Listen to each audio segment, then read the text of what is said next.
Ata 411. Subscribe. Malaking gulo. Ano ang nangyayari? Nang marinig niya ang pagsabog, bumagsak ang ekspresyon ni Waxan.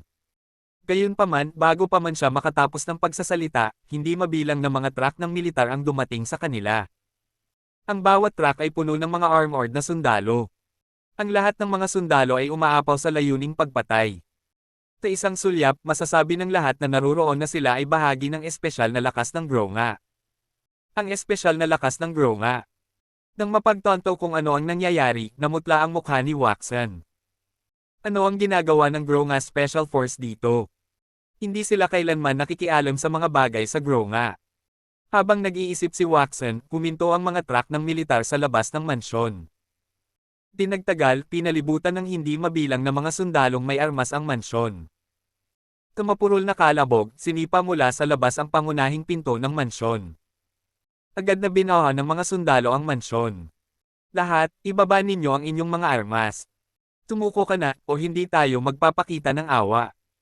Sa lahat ng baril na nakatutok sa mga miyembro ng Hunters Guild sa loob ng mansyon, nagulo ang buong lugar. Ang lahat ay nahulog sa isang estado ng takot habang sila ay lumiko upang tumakas. Gayunpaman, dahil napapaligiran sila ng espesyal na lakas ng Gronga, wala silang matatakbuhan. Nang sinubukang tumakas ng isa sa kanila, narinig ang putok ng baril. Sandaling tumahimik ang lahat sa mansyon. Sa huling pagkakataon ko na sasabihin ito. Lahat, itaas ang iyong mga kamay sa hangin at sumuko. Kung hindi, hindi kami magpapakita ng awa. Sa gitna ng hindi mabilang na mga sundalo, lumabas si Nelson na nakasuot ng unipormeng berdeng hukbo. May hawak siyang itim na baril sa kanyang kamay. Sa sandaling ito, may usok pa rin na lumalabas sa kanyang baril. Isang sulyap lang ang kailangan para makilala siya ng mga tao sa karamihan. Nelson. Iyan ang commander ng espesyal na lakas ng Gronga, Nelson. Bakit siya nandito? Malaking problema tayo ngayon. Sa Gronga, mayroong isang hindi sinasabing tuntunin. Maliban kung nakikipag-ugnayan sila sa mga organisasyong terorista o isang digmaan, ang espesyal na lakas ng Gronga ay hindi kailanman nakialam sa mga usapin ng Gronga. Gayunpaman, sa araw na iyon, ang espesyal na lakas ng Gronga ay hindi lamang nagpakita kundi personal ding pinamunuan ni Nelson.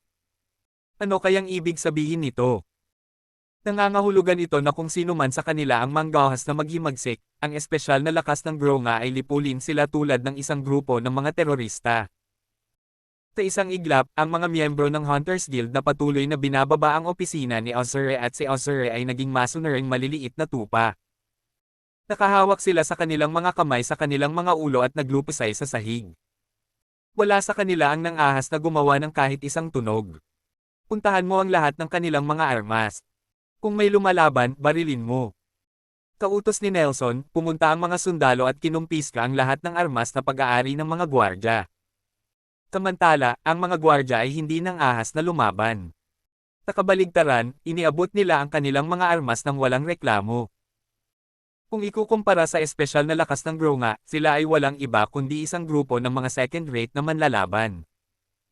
Wala pang 5 minuto, ang buong bulwagan ay nahulog sa ilalim ng ligtas na kontrol ni Nelson. Noon lang, itinago ni Nelson ang kanyang sandata. Lumakad siya pasulong, at sa ilalim ng tingin ng lahat, lumingon siya kay Justin at lumuhad sa harap niya. Ginoo De La Cruz, ako, Nelson, ang Commander-in-Chief ng Gronga Special Force, ay nasa serbisyo mo.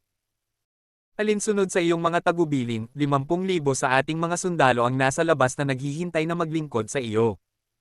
Mangyaring ibigay sa amin ang iyong mga susunod na order. Tayo. Ikinaway ni Justin ang kanyang kamay, at tumayo si Nelson. Samantala, nabigla ang lahat ng miyembro ng Hunters Guild habang nasaksihan nila ang eksenang ito sa harapan nila. Ang makapangyarihang commander ng Gronga Special Force, si Nelson, ay lumuhad sa harap ni Justin. Paano ito nangyari? Si Nelson ay katulad ng pinuno ng Gronga. Ang kanyang katayuan ay mas mataas kaysa sa gobernador, si George. Paano naging posible na lumuhad siya sa isang binata sa edad na 20? Sino ka?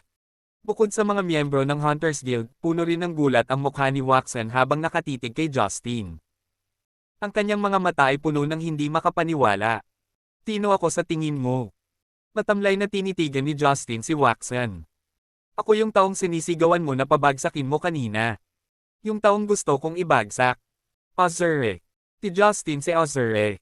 Hindi pwede yon. Paano na kaya? Paano ka magiging Ozure? Nawala ng kulay ang mukha ni Waxan. Hindi niya ito matanggap. Anong imposible dito? Nakatingin kay Waxan ng mahinahon, tinanong niya, hindi ka ba nagpupumilit na ibagsak kami ng Azure's office?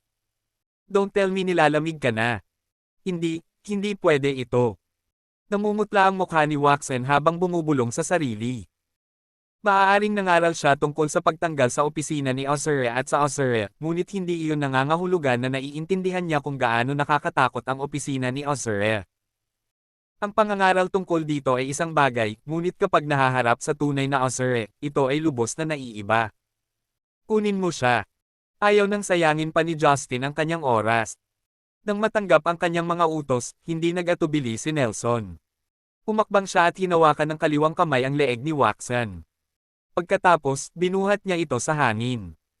Gamit ang kanang kamay, itinaas niya ang kanyang baril at direktang itinutok sa ulo ni Waxan. Kabanata 412. Subscribe. Puksay ng Hunters Guild. Ikaw si Waxan ha. If you dare make a move, I promise sabog ang ulo mo. Hindi mapakali si Nelson na magpakita ng awa kay Waxan. Kasabay nito, hindi nang ahas si Waxan na gumalaw kahit isang pulgada sa ilalim ng pagkakahawak ni Nelson.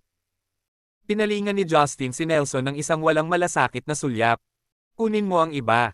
Wala akong pakialam kung anong mga pamamaraan ang ginagamit mo. Gusto kong mabura ang buong Hunters Guild. Kung may nag-iisang miyembro na nabubuhay pa sa Gronga, matatanggal ka sa iyong posisyon bilang Commander-in-Chief ng Gronga Special Force. Dinisin ang lugar na ito at mawala ka. Nang marinig ang utos, ipinadala ni Nelson ang kanyang mga utos nang hindi nag-aksaya ng anumang oras. Nakuha mo, Mr. De La Cruz. Lahat, kunin mo silang lahat. Patayin ang mga lumalaban. Nakuha ko. Sa kanyang utos, ang lahat ng mga sundalo ay nagsimulang kumilos. Samantala, ang mga miyembro ng Hunters Guild na natakot na sa labas ng kanilang katalinuhan, ay hindi nang ahas na labanan ang pamimilit ng mga sundalo. Hinayaan nila ang kanilang mga sarili na ihagis sa track ng militar. Mr. De La Cruz. Biglang naglakbay ang boses ng isang babae sa pandinig ni Justin. Ang sunod niyang nakita ay ang kakilala niyang binibini na binuhat ng ilang sundalo at itinapon sa track ng militar. Ang kanyang mga mata ay namumula, at siya ay mukhang lubos na nakakaawa. Ang titig niya na nakatutok kay Justin ay mukhang mas nakakaawa. May bakas ito ng hinanakit at takot. Bitawan mo siya. Itinawin ni Justin ang kanyang kamay, at agad siyang binitawan ng mga sundalo. Masyado siyang nakatutok kay Waxan kaya nakalimutan na niya ang lahat tungkol sa babae. Salamat, Mr. De La Cruz. Maging ang dalaga ay hindi inaasahan na pakakawalan siya ni Justin. Hindi na kailangan yan. Hindi ako isang taong walang utang na loob. So, alam mo na ba kung sino ako ngayon? Napatingin si Justin sa dalaga. Oo. Sa sobrang takot niya ay mabilis niyang ibinaba ang ulo. Hindi niya akalain na si Justin ang maalamat na maladyos na pag-iral. Hindi katakatakang si MS Cecilia ng pamilya Hansley ay kumilos na parang katulong sa harap niya. At hindi katakatakang mababa ang tingin niya sa apat na kilalang pamilya ng Gronga. Sila ay karaniwang walang kumpara sa kanya. Sa katunayan, ang buong lupain ng Gronga ay nasa ilalim ng kanyang kontrol. Sa sandaling iyon, naalala niyang sinubukan niyang akitin si Justin sa kanyang kagandahan. Sa isiping iyon, hindi niya maiwasang mamula sa kahihiyan. Tiyak na nakilala na ni Azure ang lahat ng uri ng babae sa kanyang buhay. I bet maraming sikat na celebrity ang sumusubok na makapasok sa kanyang kama. Ang isang menor de edad na artista na tulad ko ay hindi katumbas ng halaga na ikumpara sa kanila. Noon lang, lumapit si Nelson kay Justin, naputol ang iniisip ng babae. Ginoo. De La Cruz, lahat sila ay kinuha. Mabuti. Tumanggo si Justin bilang pagsang-ayon. I lock si Waxan ng hiwalay. Maaari mong harapin ang iba kung gusto mo. Naiintindihan, Mr. De La Cruz. Tara na. Dahil doon, umalis sina Justin at Nelson sa mansyon. Makalipas ang kalahating oras, huminto ang military SUV sa base ng Gronga Special Force. Iyon ang unang pagbisita ni Justin sa lugar mula nang itatag ang Gronga Special Force. Gayunpaman, hindi siya nagtagal. Pagkababa ng sasakyan, dumiretso siya sa kulungan ni Watson. Nakaupo sa selda ng bilangguan si Watson, nakatali sa bakal at tanikala. Samantala, nakatayo sa labas ng kanyang selda ang isang dosenang sundalo na may hawak na mga baril at armado mula ulo hanggang paa. Matindi ang pagbabantay sa lugar. Nang makita nila si Justin na papasok sa lugar, binati siya ng mga kawal sa kanilang malalakas na tinig, "Commander." Nalaman nila ang pagkakakilanlan ni Justin sa sandaling nasaksihan nila si Nelson na lumuhad sa harapan niya sa mansyon. Si Justin ang kanilang pananampalataya. Bukod dito, siya lamang ang Diyos sa kanilang isipan. "Buksan mo ang selda," utos ni Justin, na nakatingin sa selda ng bilangguan. Agad namang humakbang ang isang sundalo para buksan ang pinto. Pagkatapos ay pumasok si Justin sa selda at walang sabi-sabing, nasa kanya rin ang mga tanikala at tanikala. I-unlock sila. "Pero, Commander, medyo nag-alinlangan ang mga sundalo. I-unlock mo sila. Hindi niya ako kayang saktan," mahinahong sabi ni Justin. "Oo, Commander." Hindi na nagdalawang isip pa ang sundalo at binuksan ang lahat ng kadena kay Watson. Nag-aalaga ng sigarilyo. Kumuha si Justin ng isang pakete ng sigarilyo at inihagis ang isa kay Watson. Nagsindi ng sigarilyo ang una, huminga, at tumingin kay Watson. "Sabihin mo sa akin. Anong nangyari noon?" Kalahati lang ang alam niya base sa diary ni Daniel. Kung tungkol sa mga detalye, wala siyang alam. Ang dahilan kung bakit binuhay ni Justin si Watson ay dahil gustong malaman ng una kung ano ang nangyari noon. "Huwag mo akong tanungin ng ganyan. Wala akong sasabihin sa'yo." Humuso si Watson, tinapakan ng sigarilyong binigay sa kanya ni Justin. Baka sa buong mukha niya ang pagmamataas. "Ganoon ba?" Si Justin ay hindi gaanong nabalisa. Sa halip, naghanap muna siya ng mauupuan bago lumingon kay Watson. "Alam mo ba kung bakit pa kita binubuhay?" "Bakit?" Natigilan si Watson. Malinaw na ipinaliwanag ni Justin, "Dahil hindi ko planong hayaan kang mamatay sa madaling kamatayan. Hindi ako sigurado kung narinig mo na ang ganitong uri ng parusa, kaya hayaan mo akong ilarawan ito. Una, ililibing natin ang tao sa lupa na ang ulo lang ang nakalabas sa hangin. Pagkatapos, gagawa tayo ng butas sa kanyang anit at patuloy na ibubuhos ang mercury dito. Sa panahong iyon, ang tao ay makakaramdam ng labis na pangangati, ngunit sa kasamaang palad, hindi siya makagalaw." Kabanata 413. Subscribe. Magpas siya. Finally, kapag nasa itchiest stage na siya, magkakaroon siya ng biglaang pagsabog ng potential. Magagawa niyang tumalon mula sa lupa. Gayunpaman, ang lumalabas ay isang bangkay na walang balat. Ibaon pa rin ang balat niya sa lupa. Isa ito sa nangungunang 10 pinakapahirap na parusa sa kasaysayan, na kilala rin bilang mercury flaying. Narinig mo na ba ito? Hindi. Nararamdaman na ni Watson ang pangangati sa kanyang buong katawan sa pamamagitan lamang ng pakikinig kay Justin na naglalarawan ng parusa. Parang ngayon lang niya naranasan ang buong parusa. Ngumiti si Justin. "Hindi. Ayos lang. May iba pa akong parusa." Ang pangalawa ay nagpaparusa sa tao sa pamamagitan ng pag-alis ng lahat ng kanyang mga tampok sa mukha, kabilang ang kanyang dila at mga paa. Pagkatapos, ilalagay siya sa isang pitchel at ililibing sa lupa. Ang tao ay hindi mamamatay at mananatiling buhay. Kahit na nasa bingit na siya ng kamatayan, gagamit ang mga awtoridad ng ibang paraan para buhayin siyang muli. Mananatili siyang buhay hanggat ayaw ng mga awtoridad na mamatay siya.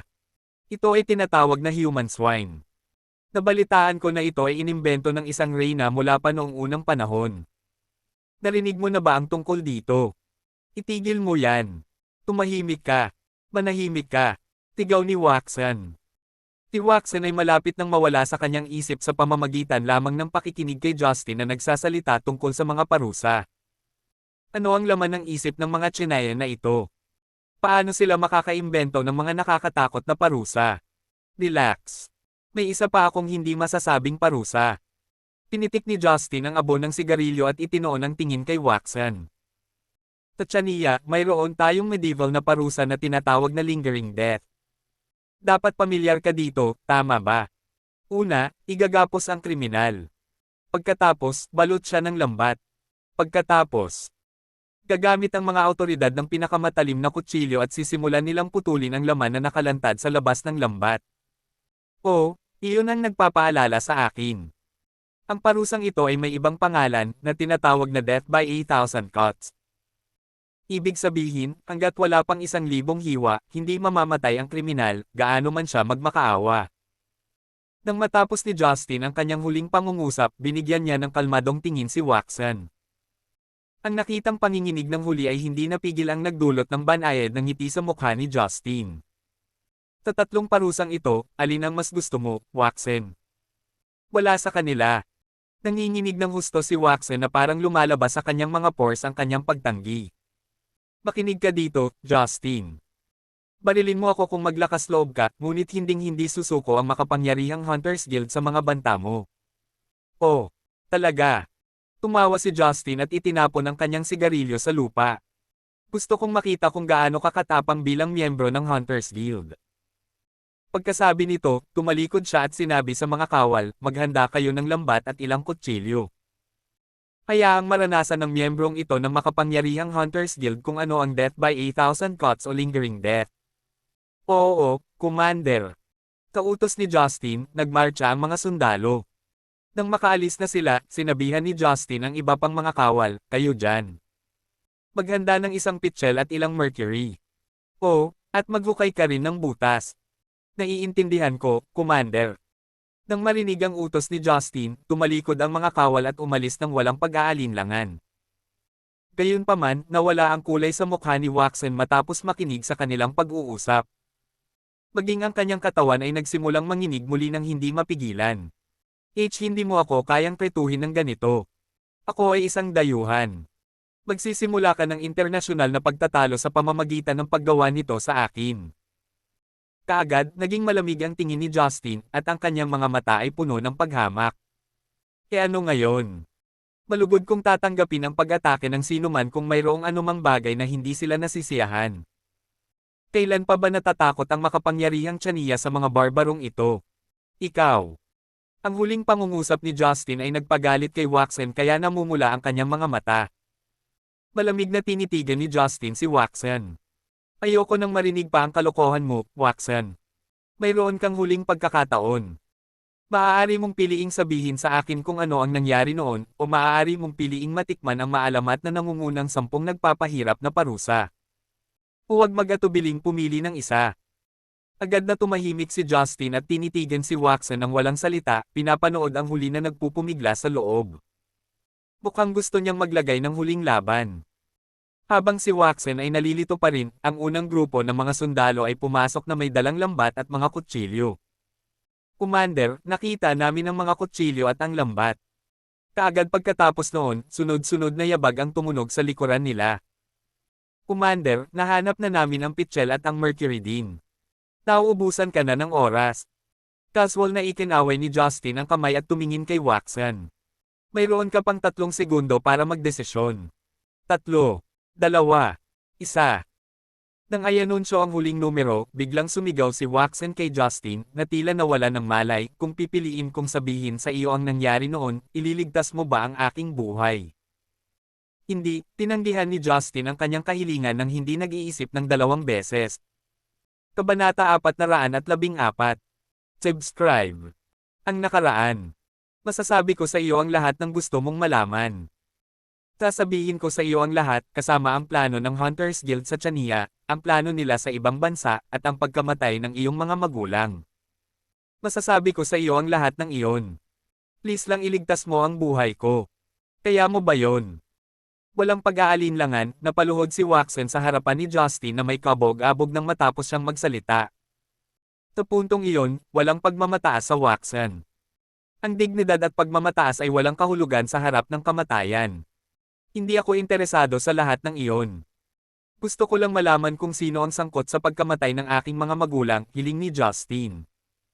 Ang kanyang tingin ay sobrang malamig at hindi emosyonal. Mukha siyang Grim Reaper mismo. Hindi man lang siya interesado sa Hunters Guild. Kung tutuusin, hindi siya mapakali na manghuli sa kanila kung hindi kasama ang pagkamatay ng kanyang mga magulang. Para sa kanya, ang isang kulto lamang ay hindi sulit na gawin siyang personal na kumilos.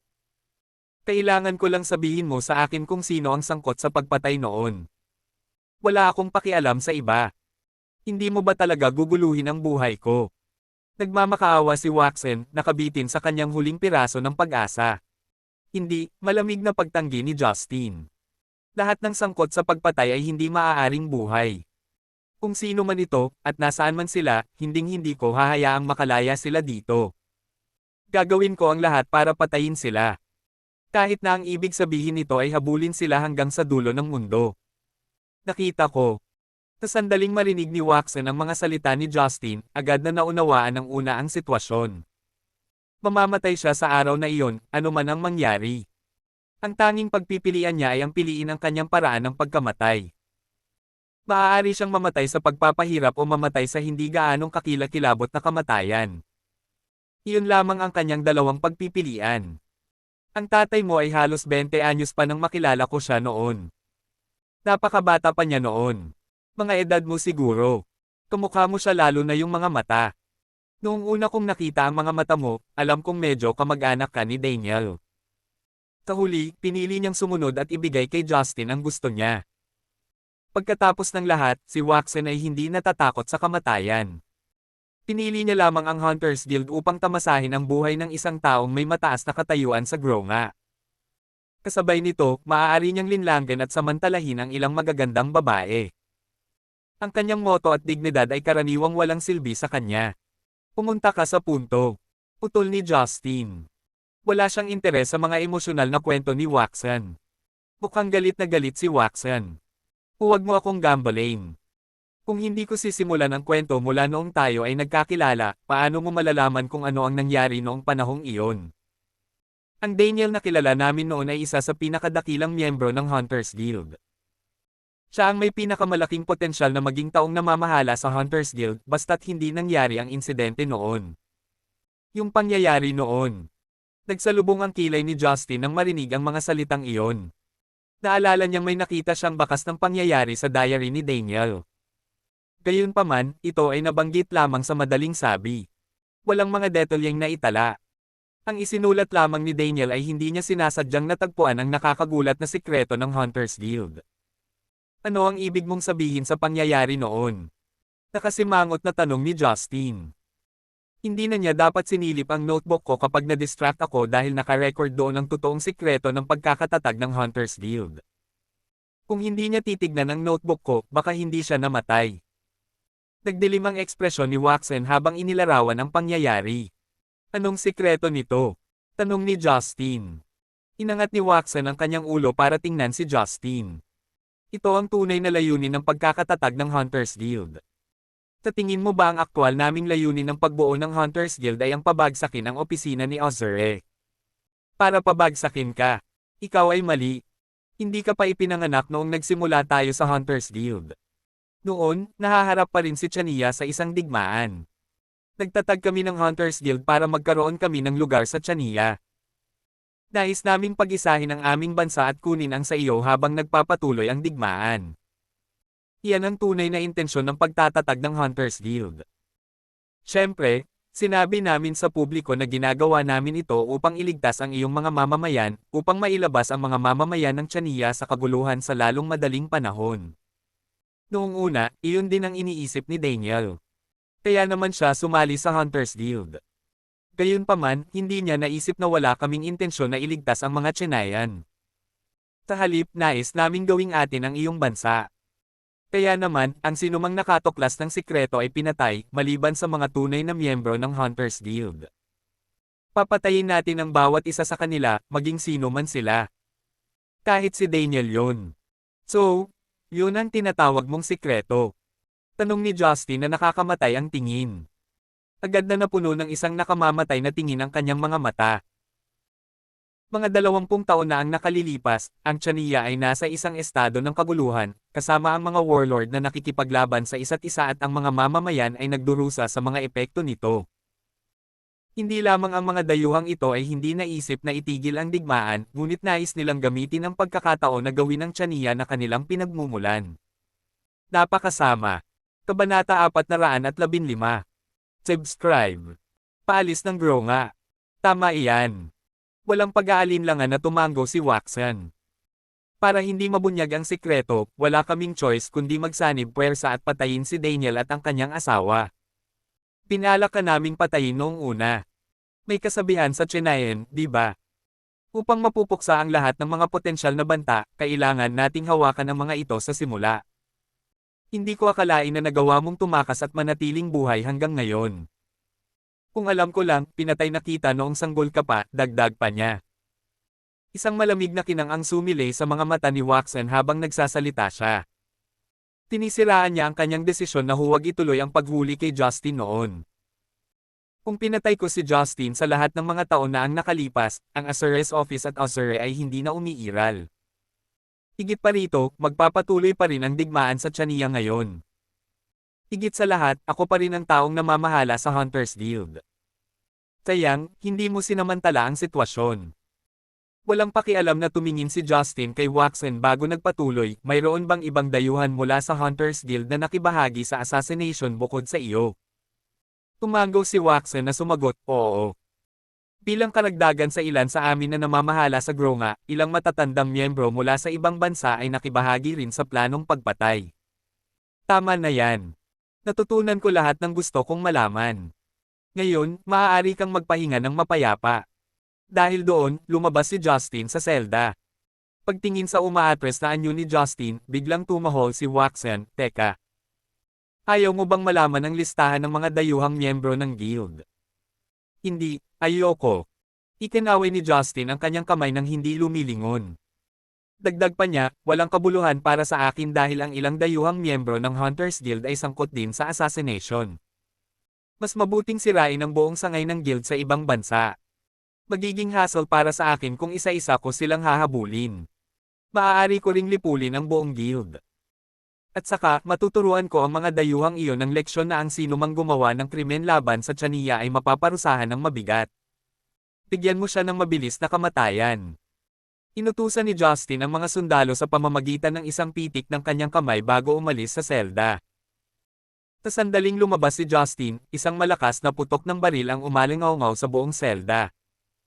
Tinundan ito ng sunod-sunod na tunog ng mabilis na putok ng baril. Maaaring isipin ng isa ang malagim na kalagayan ng bangkay ni Waxan sa sandaling iyon. Nay, tatay, naipaghiganti ko na kayong dalawa. Nakita mo ba iyon? Nakatingin sa Asher na kalangitan, sa wakas ay nagpakawala ng mahabang buntong hininga si Justin. Lumipas ang gabi sa isang kisap mata. Sa madaling araw, isang balita ang naging headline sa Gronga, ilang beses nang inaresto ang pulisya mula sa isang extremist organization sa ibang bansa na nagtitipon sa 8:00 kagabi. Marami sa mga miyembro nito ay local elites, company executives, at showbiz stars. Narito ang listahan ng mga miyembro ng organisasyon. May isang listahan ng pangalan sa ibaba ng balita na sinamahan ng mga larawan ng bawat miyembro. Sa presidential suite ng Valerium Hotel, maingat na nakatayo si Cecilia sa tabi ni Justin. Guro, handa ka na bang umalis sa Gronga? Naka-cross fingers siya sa likod niya. Oo ako. Bahagyang tumango si Justin. Dahil nalutas na ang usapin sa Hunters Guild, wala na akong dahilan para manatili sa Gronga. Kung tutuusin, ang pangunahing layunin ko sa pagpunta dito ay upang maghayganti sa guild. Ginamit ko lang ang pamilya Hansley bilang dahilan. Kung ganoon pwede ba akong umalis kasama ka? Bulong ni Cecilia. Mula nang tuklasin ni Cecilia ang mundo kasama si Justin, hindi na siya interesadong maging isang tagapagmana lamang ng pamilya Hansley. Umiling si Justin bago sumagot, hindi. Malaya kang pumunta. Hindi. Ayokong pumunta, Master. Nagmamadaling umiling si Cecilia bago idinagdag, gusto kong manatili sa tabi mo kahit pinayagan lang akong maging lingkod mo. Please, huwag mo akong itaboy. Walang pakialam na sinulyapan siya ni Justin. Anak ka ng pamilya Hansley. Bakit mo gustong maging lingkod ko? Dapat kang manatili sa Gronga. Mayroong mas mahahalagang bagay na kailangan mong gawin dito. Mula ngayon, ang pamilya Hansley, ang pamilya Larsen, at ang pamilyang Wagner ay nasa ilalim ng iyong kontrol. Sana ma-surprise mo ako kapag nakita kita sa susunod. Pero, Master. Biglang pinutol ni Justin si Cecilia. Walang pero. Ang kailangan ko ay isang taong makakatulong sa akin sa paglutas ng mga problema, hindi isang tagapaglingkod. Naiintindihan mo ba? Nakagat ang labi, ibinaba ni Cecilia ang ulo. Naiintindihan ko, Master. Hihilingin ko sa isang tao na makipag-ugnay sa iyo pagdating ng oras. Kasabay nito, mabilis na umalis si Justin sa hotel. Sa sandaling lumabas si Justin ng hotel, kinagat ni Cecilia ang kanyang labi at nag-dial ng numero. Ilang sandali pa, may boses ng babae ang tumunog mula sa kabilang dulo ng telepono. Hello, Ms. Hansley. Tawagan si Juliana Smith at sabihin sa kanya na mula ngayon, isa na siyang celebrity sa ilalim ng kontrata sa Hansley Group. Bilang karagdagan, mag-alok sa kanya ng pinakamahusay na kontrata. Bayaran mo siya base sa rates ng mga nangungunang babaeng artista sa Gronga, bilin ni Cecilia.